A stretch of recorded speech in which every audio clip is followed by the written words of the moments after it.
Bom dia a todos vocês, pedindo ao Pai que nos abençoe e coloque uma parede de proteção à sua volta contra todo o mal. Que traga bênçãos para você, para a sua família, para o seu lar. E que todos vocês estejam com o pensamento voltado para Ele, através das suas escrituras, através das boas ações. Pedindo sabedoria para entender e explicar a palavra de Deus corretamente. Glórias a Deus, nosso Pai, e bendito seja o seu nome.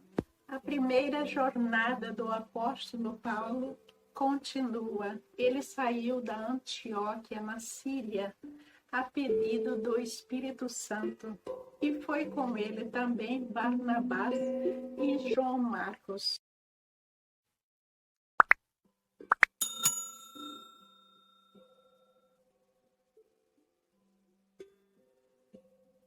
Eles viajaram cerca de 2.253 quilômetros para chegar no próximo destino. Aí eles chegam a Pafos, que é a capital do Chipre, e lá eles encontram um judeu chamado Bar-Jesus. Bar-Jesus significa filho de Jesus, é o significado do nome. E ele tinha um apelido que era Elimas. Elimas, que significa mago, mágico, algo assim. E nós vamos ver que o encontro de Paulo com ele não foi muito favorável e ele ficou cego. Vamos ver também que o capítulo 13 é o capítulo de virada, em que a história vai deixar Pedro do lado e vai focalizar na história do apóstolo Paulo. E aqui neste capítulo, exatamente, é que Saulo começou a ser chamado Paulo. Por quê? Porque ele começa a sua missão pregando aos gentios. E é por isso que Paulo é conhecido como o apóstolo dos gentios. Então, vamos primeiro à palavra de Deus, depois eu voltarei com as explicações. Leitura de Atos, capítulo 13, versículos de 13 a 35. De Pafos, Paulo e seus companheiros navegaram para Perge, na Panfília. João os deixou ali e voltou para Jerusalém. De Perge, prosseguiram até Antioquia da Pisídia. No sábado, entraram na sinagoga e se assentaram.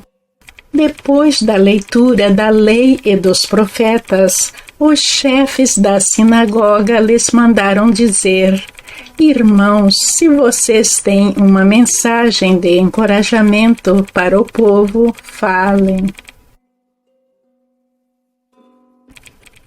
Pondo-se em pé, Paulo fez sinal com a mão e disse: Israelitas e gentios, tementes a Deus, ouçam-me.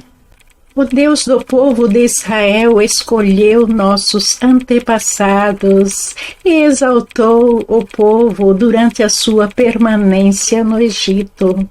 Com grande poder os fez sair daquele país. E os aturou no deserto durante cerca de 40 anos.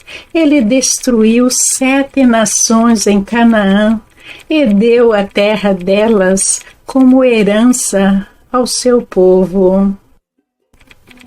Tudo isso levou cerca de 450 anos. Depois disso, ele lhes deu juízes até o tempo do profeta Samuel.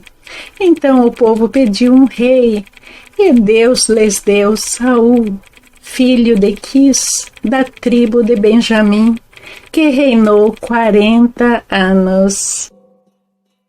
Depois de rejeitar Saul, levantou-lhes Davi como rei, sobre quem testemunhou: Encontrei Davi, filho de Jessé, homem segundo o meu coração. Ele fará tudo o que for da minha vontade. Da descendência desse homem, Deus trouxe a Israel o Salvador Jesus, como prometera. Antes da vinda de Jesus, João pregou um batismo de arrependimento para todo o povo de Israel. Quando estava completando sua carreira, João disse: "Quem vocês pensam que eu sou? Não sou quem vocês pensam, mas eis que vem depois de mim aquele cujas sandálias não sou digno nem de desamarrar." Irmãos, filhos de Abraão e gentios tementes a Deus, a nós foi enviada esta mensagem de salvação. O povo de Jerusalém e seus governantes não reconheceram Jesus, mas, ao condená-lo, cumpriram as palavras dos profetas, que são lidas todos os sábados. Mesmo não achando motivo legal para uma sentença de morte, pediram a Pilatos que o mandasse executar.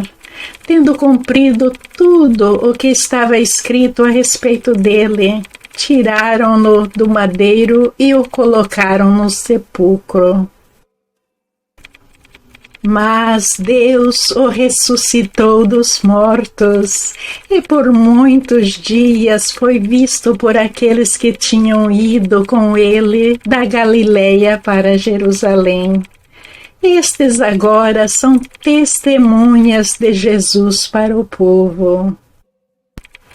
Nós lhes anunciamos as boas novas, o que Deus prometeu a nossos antepassados. Ele cumpriu para nós, seus filhos, ressuscitando Jesus, como está escrito em Salmos 2. Tu és meu filho, eu hoje te gerei. O fato de que Deus o ressuscitou dos mortos para que nunca entrasse em decomposição é declarado nestas palavras: eu dou a vocês as santas e fiéis bênçãos prometidas a Davi. Assim ele diz noutra passagem: não permitirás que o teu santo sofra decomposição. Em seguida, de Pafos, eles vão para Perge. E de Perge, eles vão para a Antioquia de Persídia. Não confundir com a primeira Antioquia, que era Antioquia lá na Síria. Agora eles estão do outro lado, indo para uma outra Antioquia. Os nomes são parecidos, mas não é o mesmo lugar. E quando chegaram em Perge, João Marcos decidiu deixar o grupo.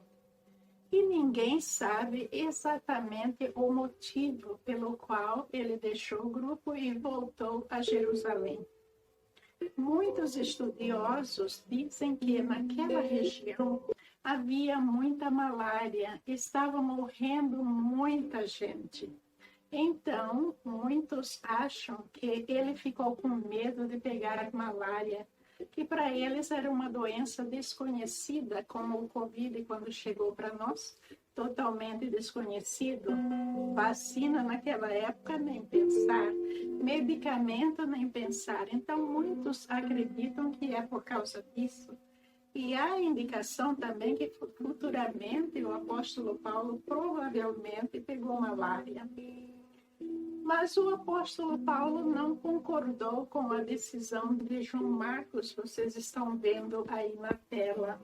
Na Antioquia de Pisídia, eles foram à sinagoga. E lá está dizendo a palavra que depois da leitura e dos profetas, os chefes da sinagoga lhes mandaram dizer: irmãos, vocês têm uma mensagem de encorajamento para o povo? Falem.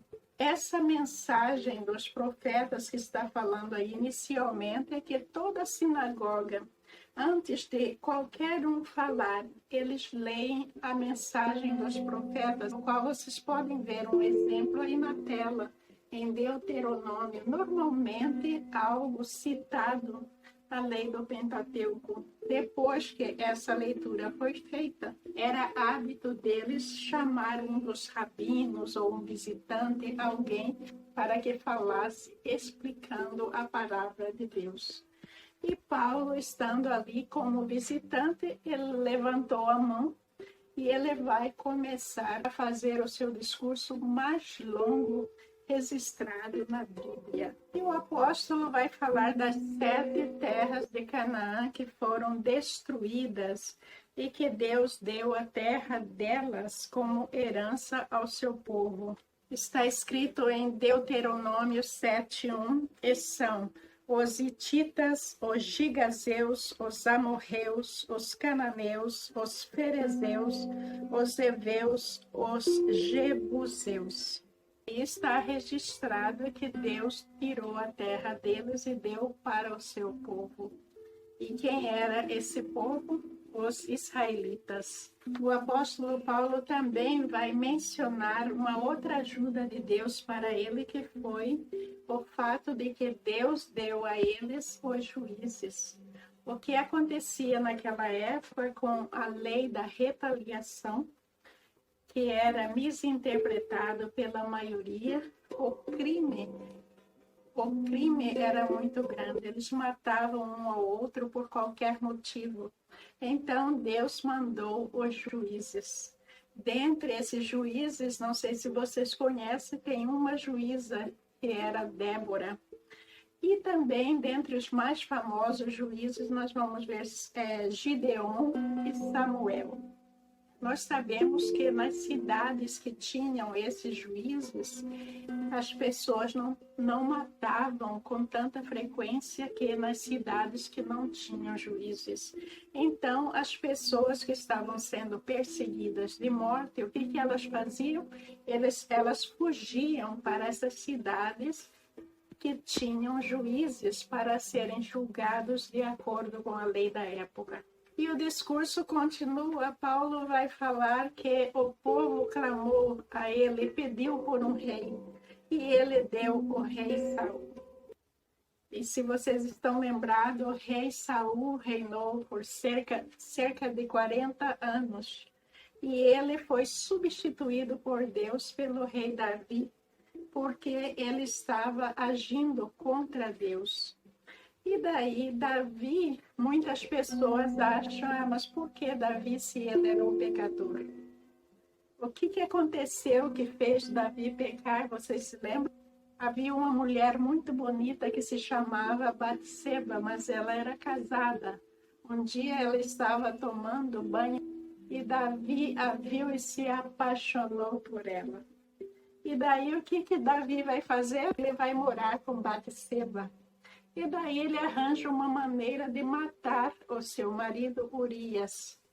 E depois Davi se casou, teve filhos com Batseba. E nós vamos ver que Deus aceitou Davi ao trono. Esse é o questionamento de muitos. O problema é que Deus está nos ensinando através do rei Davi é que Davi, ele se arrependeu dos seus pecados, arrependeu amargamente. E Deus o perdoou. Agora, o perdão do ser humano é diferente do perdão de Deus, porque a gente fala, eu perdoei a pessoa, mas a gente fica com o pé na frente e outro atrás. A gente tem medo da pessoa repetir a mesma coisa ruim que ela fez no passado para nós, não é? Mas Deus, por ele enxergar aquilo que passa no coração da pessoa, ele sabe exatamente em que grau de perdão essa pessoa está pedindo. Se é um perdão sincero, se não é, se é da boca para fora, se é a metade perdão e a metade não. Então, é diferente do perdão humano, que muitos de nós dizemos que nós perdoamos, mas na realidade nós não perdoamos ainda. O perdão pedido por Davi foi muito sincero, muito sincera. A gente pode ler em todos os salmos e a gente vê tudo isso nas entrelinhas. E tudo isso está registrado sobre a vida de Davi. E a partir de Davi vem Jesus Cristo. E isso foi profetizado. E toda essa profecia do Antigo Testamento era conhecida dos sacerdotes, dos escribas, dos fariseus, dos saduceus, de todas essas pessoas que estavam se opondo a Jesus Cristo, que mataram Jesus Cristo, que não aceitaram Jesus Cristo como seu Salvador. Todas essas pessoas conheciam essas profecias do Antigo Testamento que Paulo está falando. Mas eles não reconheceram Jesus como Messias e continuavam batendo na tecla que ele era um impostor. Ele também vai lembrá-los de João, que antes de Jesus vir, João Batista os batizava com a água e através do arrependimento. E mais adiante vai falar dos governantes. O povo de Jerusalém e seus governantes não reconheceram Jesus.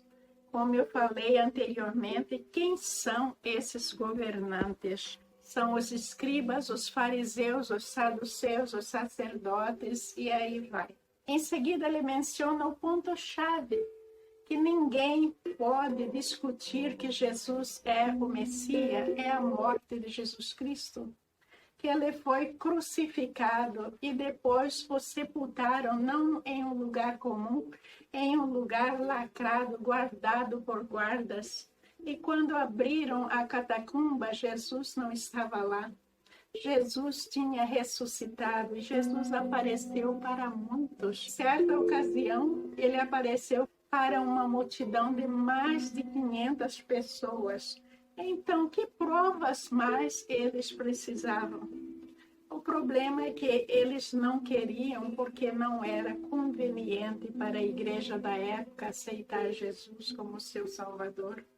Mas que eles sabiam que Jesus era o Messias, eu acho que sabia, porque muitos sacerdotes daquela época já estavam se convertendo ao cristianismo.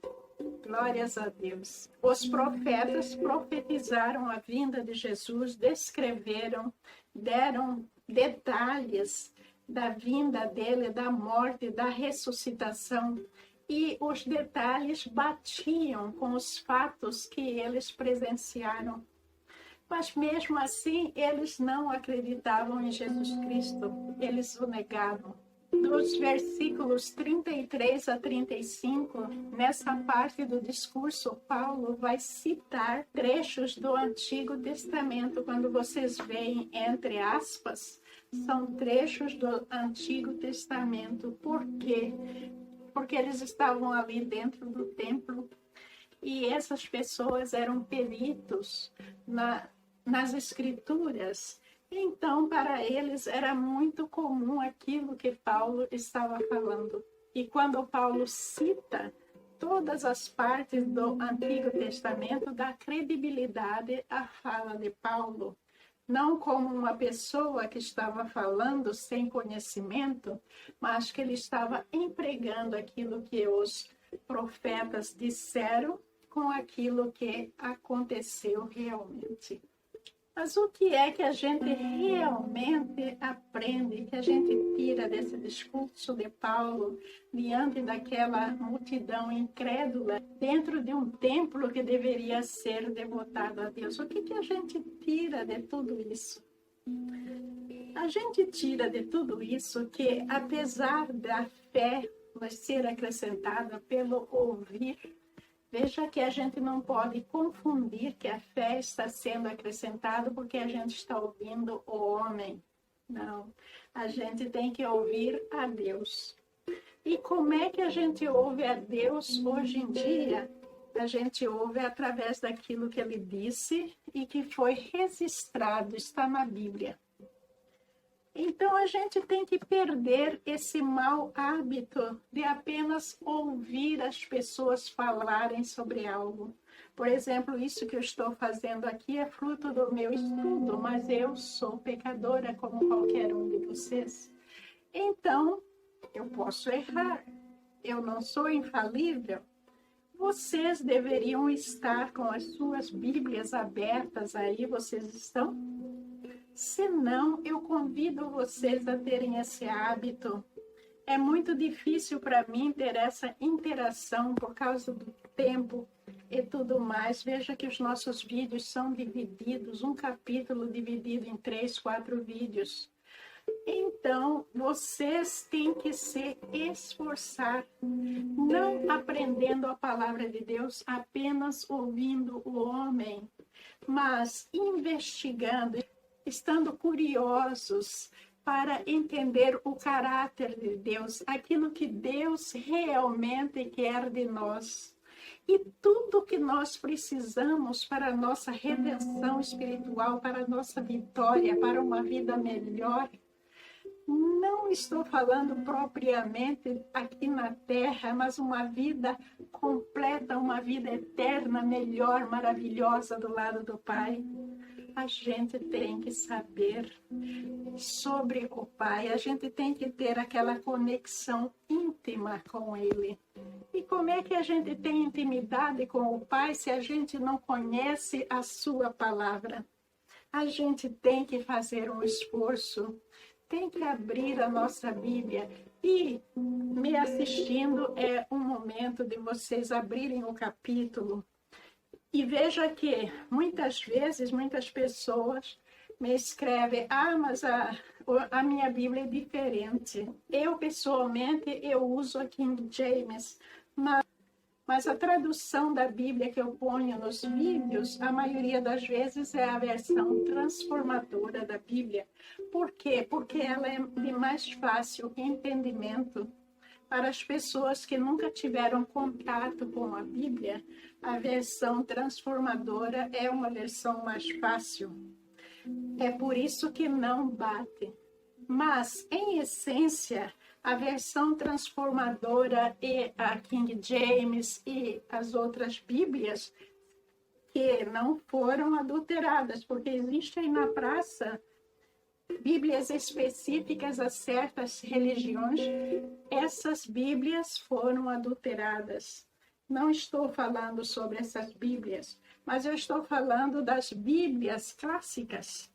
Vamos assim dizer, essas Bíblias que não são específicas a nenhuma religião, é uma Bíblia cristã.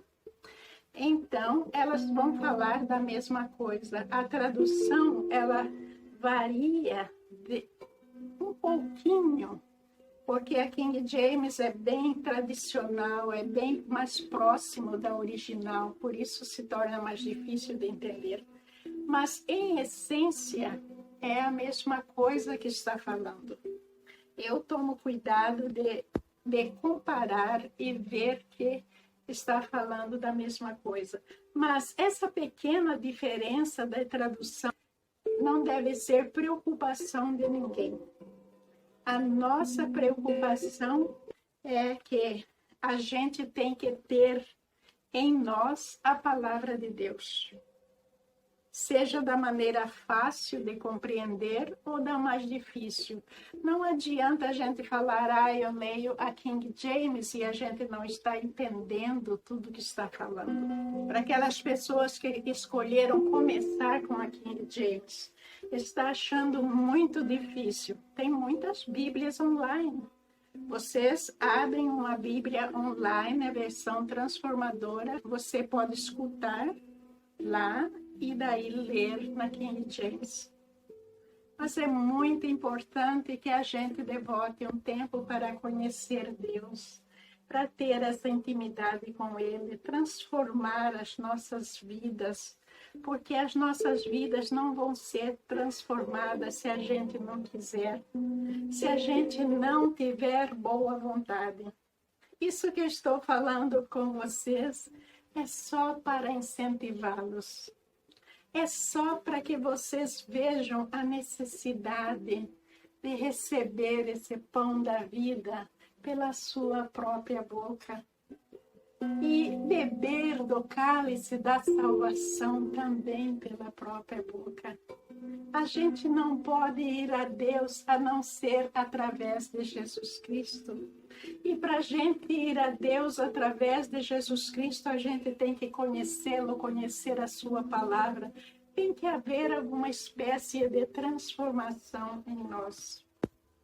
Pensem sobre isso, meus irmãos. Eu estou dizendo com todo amor e carinho, para que vocês considerem e façam algumas mudanças na sua vida, em caso você ainda não tenha feito. Que Jesus te abençoe abundantemente. Que Jesus acrescente uma vontade muito grande de aprender, de conhecê-lo e de viver a sua palavra. Que Jesus te abençoe e te guarde, hoje e sempre. Abençoa-nos, meu Pai. Glórias a Deus, nosso Pai, e bendito seja o seu nome. Eu acredito em Jesus Cristo como meu Salvador. Eu acredito que Jesus Cristo é o Messias, é o Filho de Deus. Eu acredito que Ele veio para nos salvar de todos os pecados. E em nome de nosso Senhor Jesus Cristo, eu oro. Amém. Bom dia, meus irmãos. Muita paz.